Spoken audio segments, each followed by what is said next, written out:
We all know microwaves cook with waves. They vibrate water to heat up.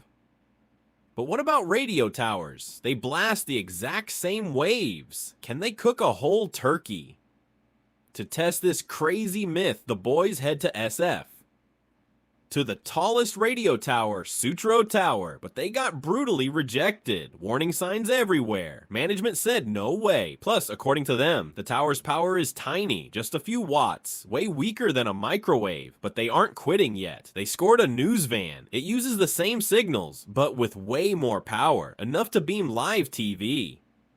Tori grabs a cold turkey, mounts it on the dish, and adds a thermometer. As the dish goes up, it's time to go live. After roasting for an hour, the test is over.